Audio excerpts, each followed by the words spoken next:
thank you all for coming, and I'm so excited about this fabulous fest. Never seen such a broad coverage of so many deep topics. So we're going to have a good time here. So I'm going to talk about parallel algorithms for matching, and this is work with Nima Nari. Um, and I just want to say a word about matching. It occupies a very distinguished place in the theory of algorithms.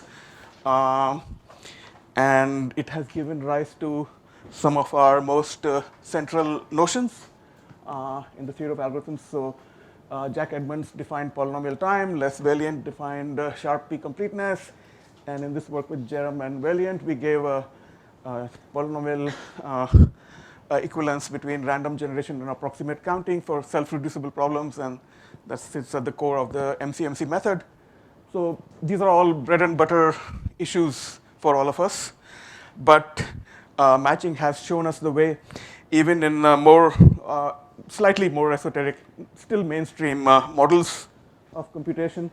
I hope this comes and goes, right? But okay, it goes. It comes. Okay. So Rasborov, for instance, in the 80s, showed us how to get a super polynomial lower bound on the size of monotone circuits while working on perfect matchings. And in the 80s, also, Yanakakis gave this notion of extension complexity of a problem and conjectured that it should be exponential for TSP polytope. And Rothwas first gave an exponential bound for matching and then extended that for TSP, giving the first bound for exponential bound for TSP. So many, many more. I mean, this is by far a short list. It plays a central role also in game theory and economics. And these days, matching markets have become a big thing. And Gail Shepley introduced stable matching, which started this field. It's a Nobel Prize winning work. Changed our lives in many ways. Think of the AdWords market.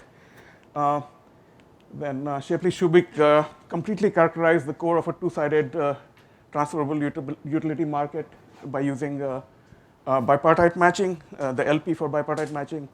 And with the matching markets going into your iPhones, online bipartite matching became very important, and this work led to, I don't know, 50, 100 different generalizations, so on, for these kinds of markets. So, I mean, this is by far a small list. So everybody knows what a perfect matching is. It's a subset of the edges of the graph such that each vertex has one edge incident at it. And here are two fundamental computational problems. The decision problem is there a perfect matching in the given graph? And the search problem is to find a perfect matching if one exists. And we are talking about parallel algorithms. So these are maximally parallel algorithms. So NC is the class, very fundamental.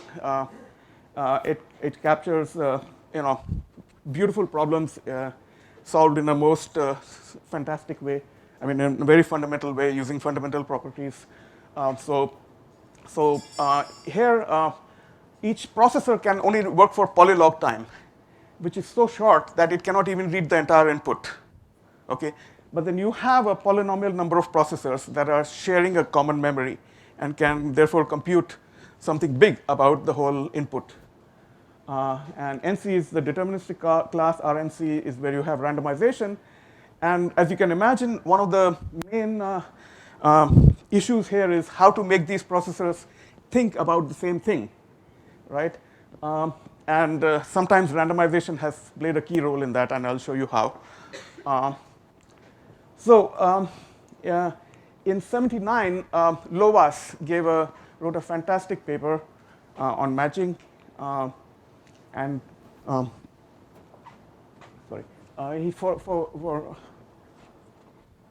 for the first time, he showed us how to find matchings using not combinatorial means like Edmonds, but using linear algebra and randomization.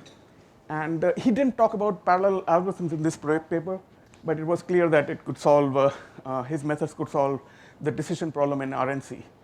But the search problem was still open, and then Karp, Opful, and Wigderson gave the first algorithm. And it was followed by our work giving a slightly simpler algorithm, but the more important thing is that it gave rise to the isolation lemma, which I think is the main contribution from the parallel perspective to the rest of the theory of algorithms and complexity theory. It's been found many, many uses. And I'll tell you what it is about. So at this point, we're still using randomization. It's not the end of the game. We should do it deterministically. And that became an open problem, big open problem, more than 30 years old. And it's sometimes called the Mount Everest of theory. And it is just as useless as going up Mount Everest, because nobody's going to ever use an algorithm like that. And people often ask me, why do you work on it for so many years? And I say, because it is there. Yeah. But putting these jokes apart, I think whoever gets there first would have given us something for the rest of the field, my guess. OK, so in the last 5 years, there's been tremendous progress on this problem. First, for the bipartite case, OK, so people came up with these two absolutely fabulous relaxations of NC. So NC is very difficult, so they said, OK, let's relax NC. So quasi-NC is where you have not polynomially many processors, but 2 to the log n polylog n processors. So super polynomial sub-exponential number of processors. And these two works solve the general and the bipartite and the general graph case, and many, many new ideas came about here.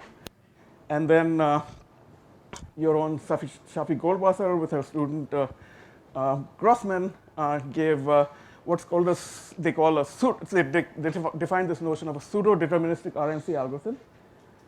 They did it for bipartite graphs. What is this?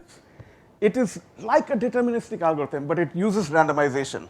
Okay, so if you run it over and over again on the same graph, it'll almost always give you the same perfect matching. Okay, so it's a very high probability it gives you the same solution. In that sense, it's like a deterministic algorithm, but it uses lots of random bits.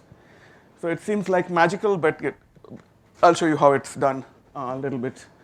Okay, so our work started by trying to extend this to general graphs.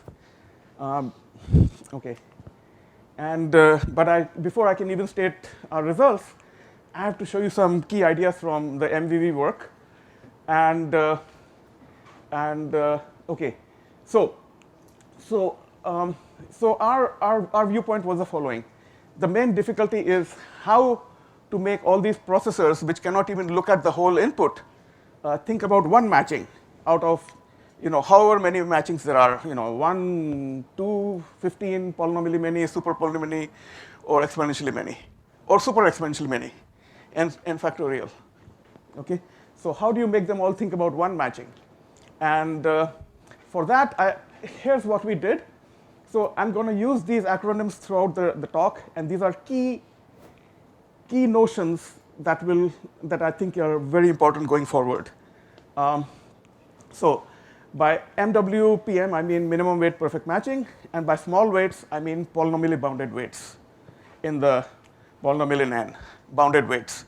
So normally your weights could be exponential or whatever they are, but I want only polynomial bounded weights. Okay. And the isolation lemma says that if the edge weights are small and random, then there's a unique minimum weight perfect matching with high probability. Okay, and that unique minimum weight perfect matching is the one that all these processors will think about and find for us. That's what the isolation lemma does. And going forward, all the works from here on non-bipartite matching used these notions. And in fact, here's a small fact, a very small fact that comes from our paper, that if you have small weights and if the minimum weight perfect matching is unique, you can find it in NC. It's very easy. So now the main approach that was used for getting matching in NC was to de-randomize this isolation lemma. So if you can do this deterministically, you can find it in NC, right? So that was the main avenue. A flawed avenue, I must say. We'll see why. So in my opinion, a flawed avenue is still not clear. But what is the right decision problem? Let me introduce that before I tell you the results. So here are two decision problems. One is, does a given graph have a perfect matching? Okay. And the other is, given a graph with small weights and a target weight W, is the weight of a minimum weight perfect matching at most W? Okay. I think this is the problem to solve going forward.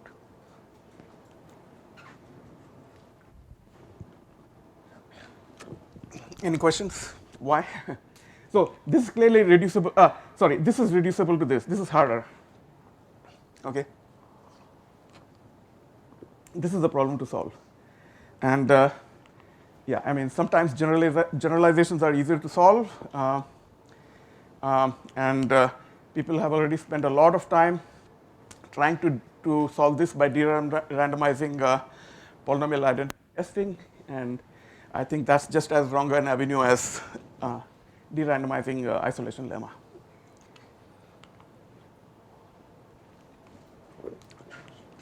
So I can now state the results with respect to these acronyms.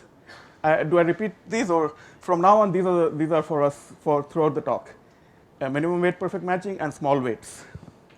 So we can reduce, for the case of small weights, search to decision. And decision is the right one. What I said was the right one. And as a corollary, we get what we wanted, the generalization of Grossman, Goldwasser-Grossman, namely like this. Oops, what did I do? Huh. Sorry? Wrong one. Okay. Okay, so proof of this corollary, very simple.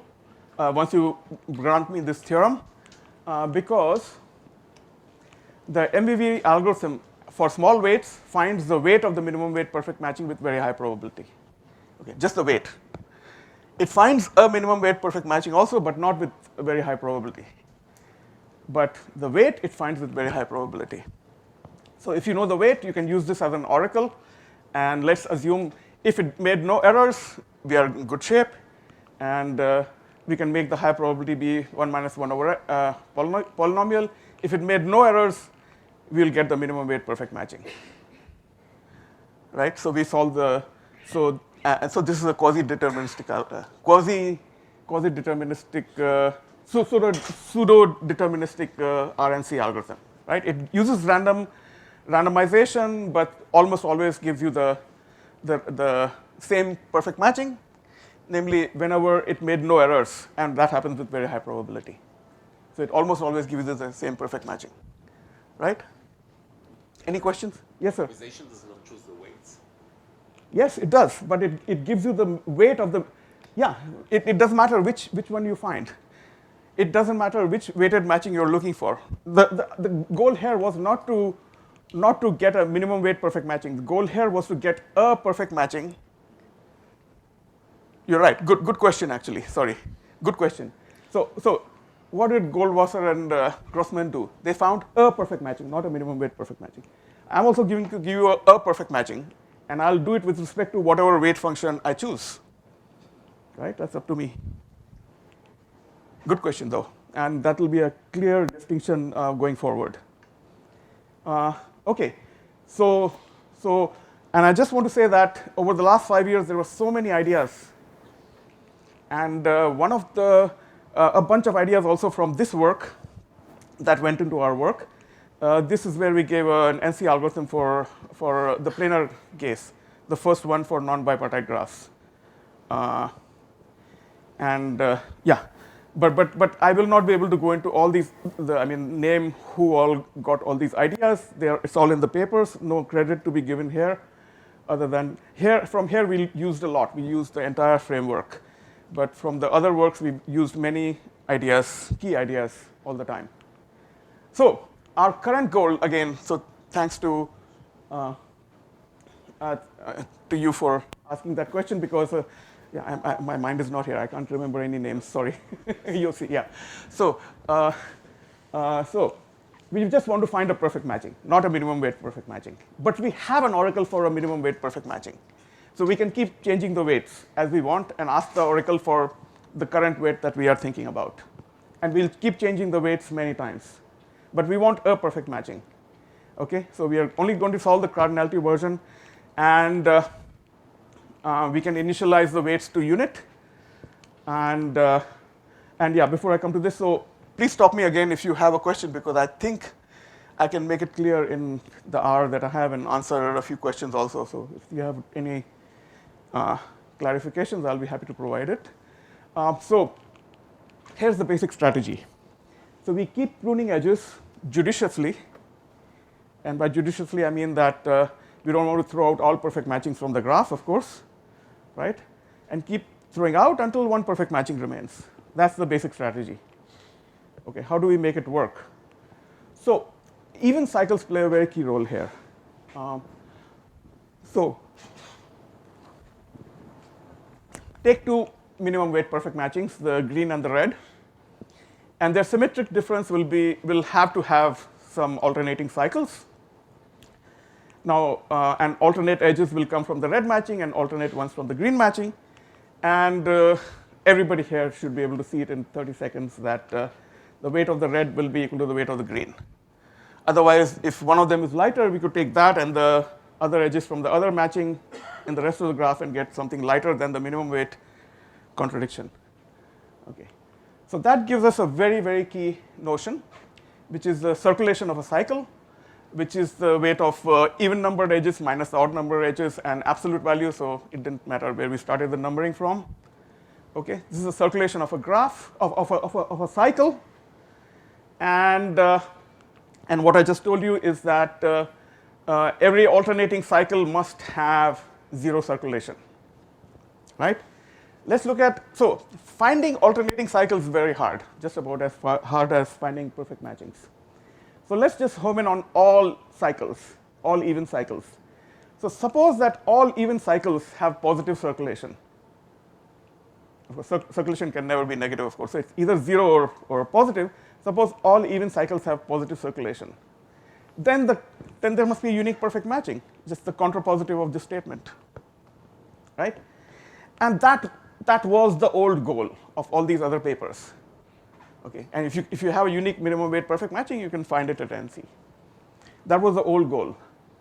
The new goal is to use these places where the cycle is faltering, is misbehaving because it has zero circulation, and that's where we'll find some edges to remove. Okay. And I'll just show the whole thing for bipartite graphs before going to the general graphs, much easier. So here's the perfect matching polytope for bipartite graphs and the linear program for minimum weight perfect matching. So that's the polytope. XE is the variable for edge E.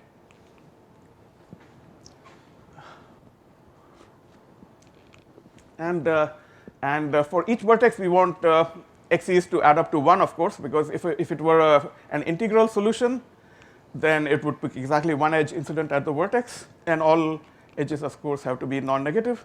So in fact, this polytope is the convex hull of all perfect matchings. And if we minimize this linear sum, we get minimum weight perfect matching.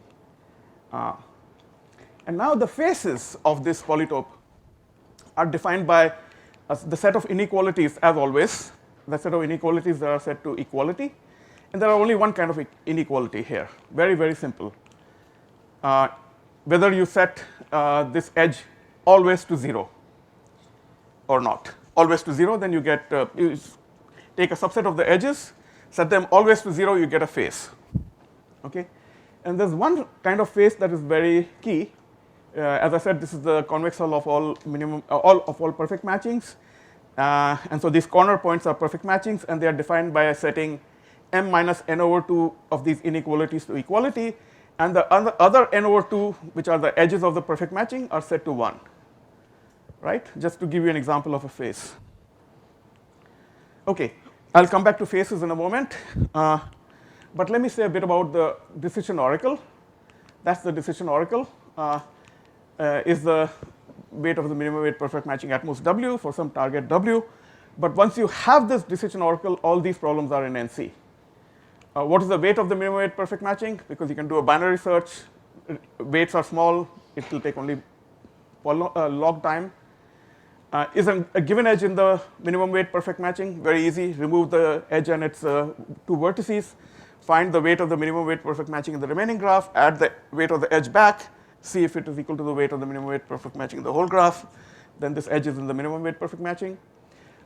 We can compute the set of allowed edges. Now, this is a very, very, very key concept. So I'm emphasizing it 3 times over. Very, very, very. So what are the allowed edges? Those that participate in minimum weight perfect matchings, in some minimum weight perfect matching or the other. Because very, very key, because the face, FW, the one that has all the fractional and integral minimum weight perfect matchings, is defined by setting all the disallowed edges, the complement of the allowed edges, to 0. Okay? That's the face FW. That face contains all the fractional and integral minimum weight perfect matchings. Okay? So for all the disallowed edges, we set them to 0. We got that face. Now this, going forward again, EW will always be the set of allowed edges, those that participate in minimum weight perfect matchings. So how do we remove edges finally? So of course, given a weight function W, we only need to think about EW. Throw away all the other edges. This already has a perfect matching in it. Now, here's a beautiful fact.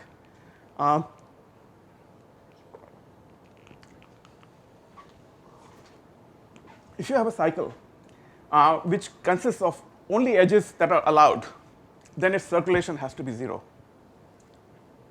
We are in the bipartite case. Okay, we are in the bipartite case. Remember, okay, so we have cycles are always even. We can talk about their circulation without saying even cycle. So if you have a cycle whose circulation is 0, all of whose edges are allowed, then its circulation is 0. And I'm going to give you a very, very quick proof. So what we'll do is, suppose not. Suppose there's a cycle whose circulation is positive. Now I take x to be in the interior of this face, so that all x's are strictly between 0 and 1. And I'll rotate on this cycle, which I mean that I'll move some mass from these 3 edges to those 3 edges. So I rotate, and I rotate that way. I do 2 rotations, and one of them will give me an x prime, and I do it by only epsilon. So notice that if I do it by epsilon, I didn't jump out of the polytope, because I was started at the interior. And each vertex, I did 1 subtraction and 1 addition. So the sum of the edges is still 1. So I'm still feasible, and I got an x prime that is feasible in the face and has smaller weight. Contradiction. Right? In one of the options. In one of the 2 options. Right? So the circulation has to be 0. Right? Okay. So how do we destroy this cycle? It's very easy. Oops, what happened? Oh, yeah. Okay. So very easy. If you have 0 circulation, then you find another weight function. And by now we only have these edges, right? EW. We threw away the rest of the edges. On EW, we impose a new weight function, completely new, which gives positive circulation to C. And it's very easy to find that, right? Because if I put one of the edges to 1 and the rest of them to 0 of this cycle, the circulation will be positive, obviously, right? And so if the circulation is positive, this cycle will not be in the allowed edges of W prime, and we got rid of at least 1 edge, right? So we say that cycle is destroyed. And so going forward, we want to destroy many cycles at the same time, obviously, if there's any hope of doing this in NC. So we want to find many edge disjoint cycles in EW, find a weight function that makes all of these cycles have positive circulation, go to the allowed edges of of W prime, and we would have destroyed every one of the cycles. So we threw out as many edges as the number of disjoint cycles. Right? Any questions here? How do you do this in? In parallel. Good question. Can you? It's difficult, right? I cannot either. I cannot either. So I will appeal to bridge. Anybody play bridge here? There must be. You play bridge? What do you do when you have a weak hand and you need a few more tricks to make your contract? 1 or 2 more tricks only.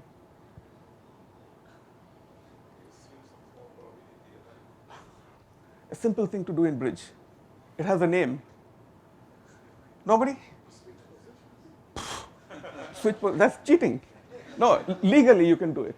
Bluff? Huh? No, bluff. In bridge. You have to apply your head but to do that. But you can do something. No? Really? Huh? Like during the beating or? No, after, in playing. Here's the idea. You must have seen it before. Finesse. So we're going to do the big finesse. How are we going to finesse everything out? So we will not find cycles. The graph has enough edge disjoint cycles. We know that. Then we have this amazing fact.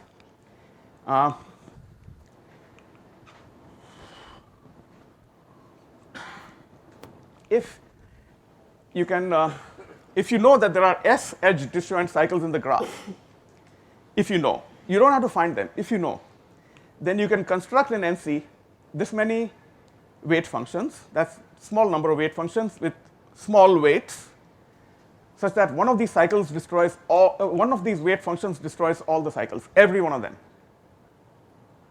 Okay.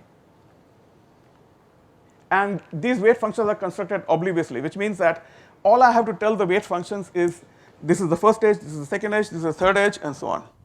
That's all. No need to know the cycles. Okay. If you grant me this fact, I'll show you a proof if you want in a minute. But if you grant me this fact, then here's the algorithm. You try all these weight functions in parallel. Pick that function that has the smallest number of allowed edges remaining. Okay. It may not destroy all cycles, but there's one weight function that destroyed all cycles, and hence destroyed throughout S edges. So this thing will throw out S edges at least. Okay. And by this lemma, we would have thrown out at least 1 over log n fraction of the edges. So we are left with this many edges, so in polylog time we'll be done.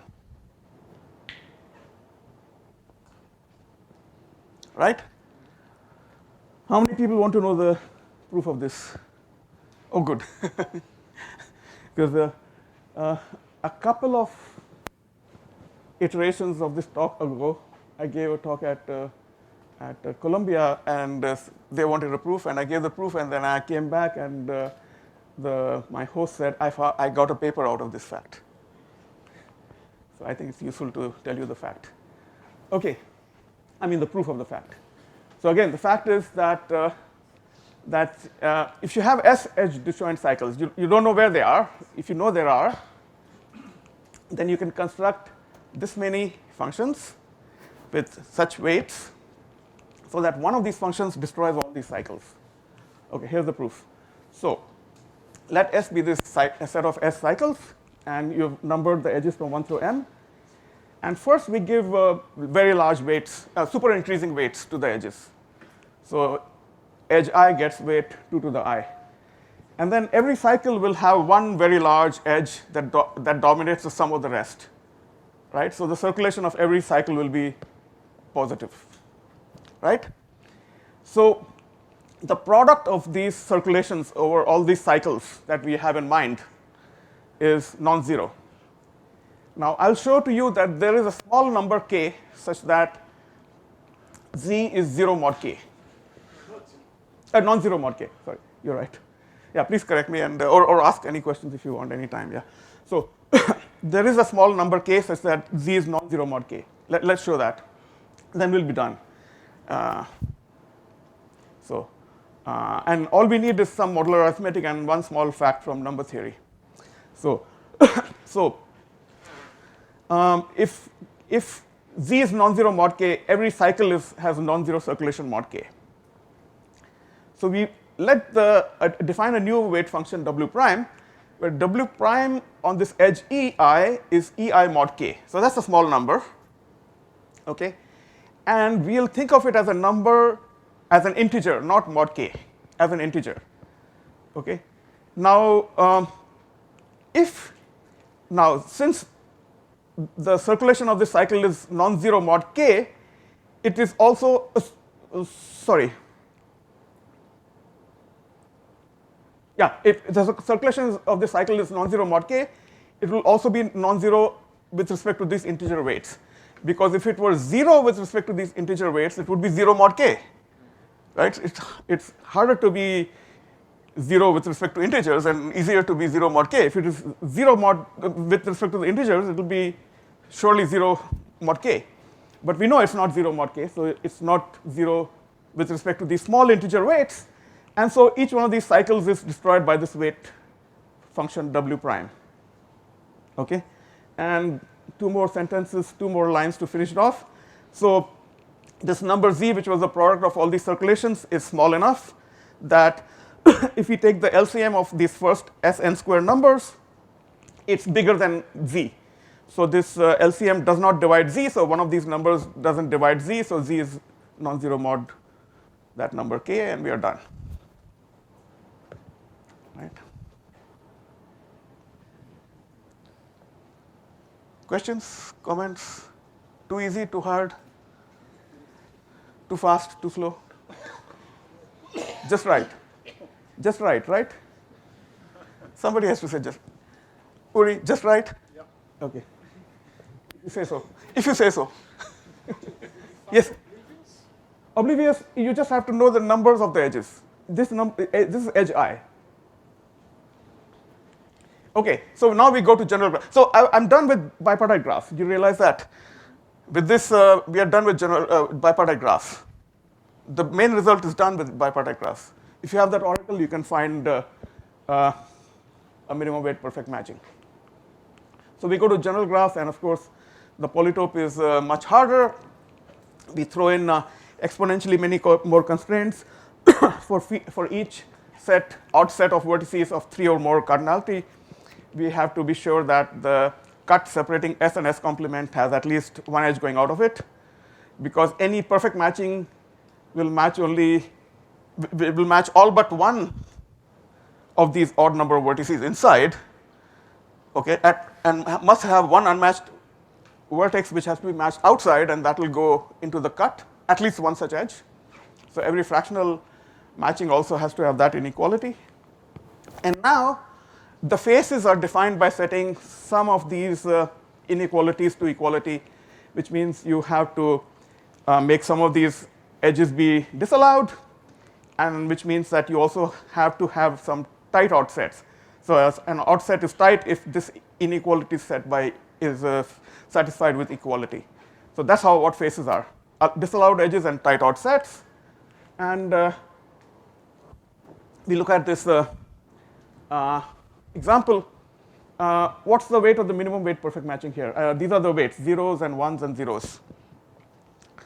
You see that there's a perfect matching of weight 3. Yeah, but 1 is the minimum weight perfect matching. Yeah.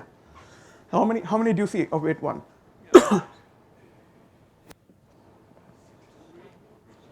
3, good. In fact, every edge is in some minimum weight perfect matching, right? Because the matchings of weight 1 are this with these two edges, this with those two edges, or this with these two edges. So every edge is in some minimum weight perfect matching. So this is EW, right? These are the allowed edges for this graph. All edges are allowed. Okay? Do you see any other problem here? Remember, in bipartite graphs, I told you that if in the allowed edges you have a cycle, it must have 0 circulation. And this red cycle has positive circulation. 1 plus 1 minus, so that's 2 minus 0. Absolute value still is 2, right? So what's happening? So general graphs don't satisfy that bipartite thing. So the obvious thing to do is apply that proof that I gave you to see what goes wrong. Why is it that it still has positive circulation, even though all these edges are allowed in this red cycle, right? For running that proof, we have to find a point in the interior of the face. And there's a very nice point, because this graph is 3 regular, so all the edges set to 1/3 is a point in the interior of the face. And then we move some mass. Obviously, we'll move some mass on this fractional perfect matching. We'll move some mass from here to here, obviously, to get a smaller weight, to get to a contradiction, to get a smaller weight fractional perfect matching. And what happens if we move a little bit of mass from here to here? Look what happens. So we started with 1/3 everywhere, and suddenly these two edges are 1/3 minus epsilon. And this cut, which was exactly tight, went under tight. And so its inequality got violated. And we popped out of the polytope into a place where there's no oxygen. OK? Terrible. Terrible things are happening. We cannot be there. So we pop right back, and we say this cycle has to be there. We cannot destroy it by throwing out edges. Right? So what can we do now? Are we stuck forever? Any ideas from the matching theorists? You have an idea? In an odd cycle, you can throw an edge. Sorry? In an odd cycle, you can throw an edge. No. You have to. Your circulation is only for even cycles. Circulation, by definition, is only for even cycles. Well, what you can do is, well, you know that there is a tight offset here. That's the reason that this cycle has positive circulation.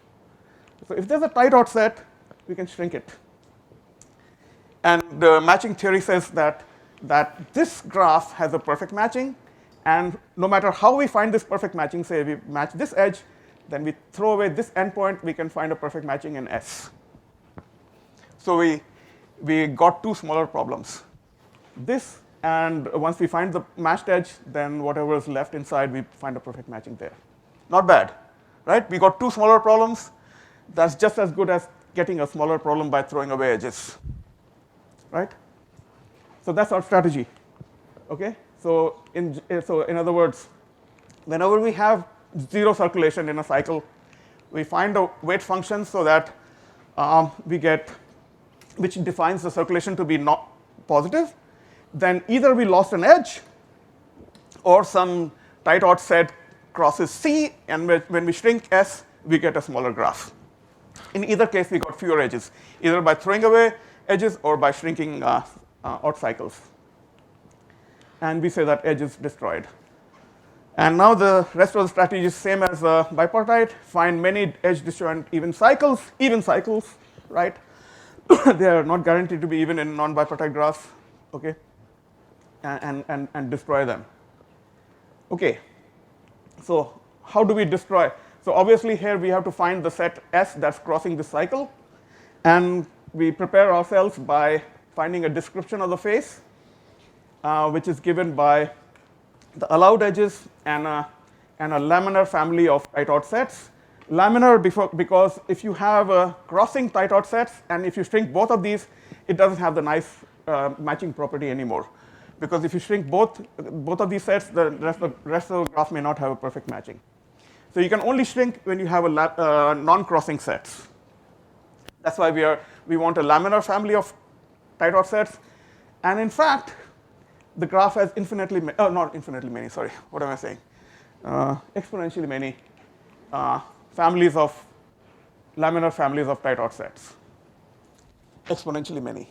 Have you heard that word before, exponentially many? What's the problem with exponentially many? How are these parallel processors, going to find the family if there are exponentially many, right?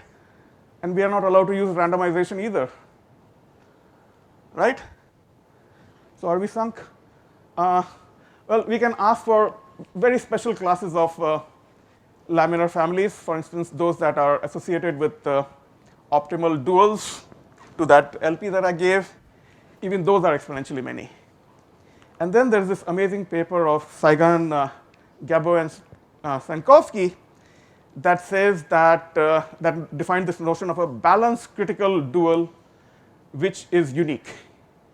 Not only is it unique, it can be found using primal properties, primal operations, using this oracle in NC.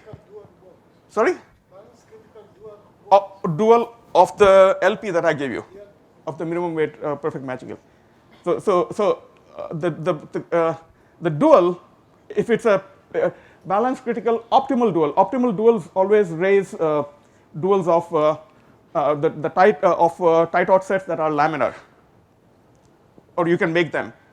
Okay, and so this is a very special class of very special dual which gives you this laminar family. And why did this happen? Who put this fact there? I don't know. Do you? Divine intervention? Maybe, right? Because without this fact, we had no result. Les, maybe you can tell us. Evolution? Okay. I would say divine intervention here. So this is an amazing fact. I mean, really, why did this have to be there? Okay, so how do we destroy a cycle? If we have a cycle with zero circulation, we find weight function to make this circulation positive. And then we find the description of the phase, which will be the allowed edges and the laminar family. And either the cycle already lost one of its edges in going to the allowed edges of W prime, or there is a tight set S inside the laminar family which crosses C, in which case we have to shrink S. Right? One problem, we have to find the set S. How do we find the set S? We have all the sets, right, in the laminar family. Which one crosses C? Do you see a big problem there? Big problem is we don't know C. We don't know any C. Remember, we applied the Big Finesse, which means we didn't have to know any C, right? And we thought we could get away with some hanky-panky, okay? And now we are caught here because we don't know the C, okay? And to the bridge players who, I don't know why there are none here, because normally there's always a bridge player even in smaller audiences. So if your Big Finesse fails, there's one thing to do, which may help you out, which is to apply a small finesse. and the small finesse in this case is to shrink all the outermost sets of L prime, which will be disjoint, and they'll get rid of all of these C's that had to be shrunk out. Okay, we'll get enough shrinking here. So if we go to EW prime and shrink all the disjoint outermost sets of L prime, we are done. We get enough reduction in the graph. And then you may ask, yeah, that lemma guarantees lots of disjoint cycles. In the bipartite case, they were all even. But in the general graph case, maybe they are mostly odd. In fact, there may be only one even cycle, and the rest could be odd in the whole graph. So disjoint ones, that is. So then we turn to walks, and that's easy. So what's an even walk? It's two odd cycles with a path connecting them, and we traverse it like this. So traversing this path back and forth and traversing each of these cycles, we get an even walk, and that does everything that we wanted the even cycles to do. And so we can just find a bunch of odd cycles, connect them out with paths, apply Luby's algorithm to make sure they are edge disjoint, because we'll find a maximal independent set of these. And all of that can be done in NC. And the last thing is that if the graph is not sparse, we can do all of that. If the graph is very sparse, then it turns out that it has a lot of these triads. What are triads? These are 3 vertices of degree 2 next to each other, ABC. And then this is a tight odd set. And there are lots of these triads. So again, we apply Luby's algorithm to find a maximal independent set of triads, and that is enough shrinkage. So we are done, basically, right? We got this algorithm.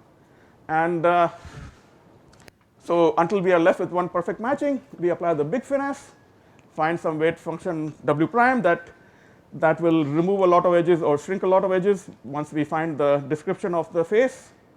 And we apply the small finesse to do the shrinkage. And we iterate polylog times, and we are done. we're done. If you have a decision oracle, you can find a perfect matching, right? And lo and behold, this is different from the two ways of finding perfect matchings in general graphs that we knew. The Edmonds algorithm and the Lovaas algorithm. And it's so different that I think it's surreal, right? Because this very, very classical problem is being solved in some kind of a modern art way. You apply a big finesse, you find the face, you find a small finesse, and you do that, and you're done. And of course, there's a big question mark here, because we have to still find an algorithm for the decision problem, which doesn't use any of these algorithms. And of course, that's a big question remaining. But just to complete the story, we can also extend all this to finding a minimum weight perfect matching in NC, and we can find a maximum matching. And because this oracle is already in NC for planar graphs, because there we can count even, so we get an even simpler algorithm for planar graphs than the one that Nima and I gave last year. And then we are left with this one question of solving the decision problem. And I was quite shocked with this conclusion, I must say. Because I thought so I never knew how to attack the decision problem, but I always thought that the search problem will give us ideas for the decision problem. And so I was always concentrating on the search problem. And I was thinking decision is some side thing that will always happen. But now the decision is the main thing. How do we do it? So the good news is that the evergreen problem remains alive. Thank you.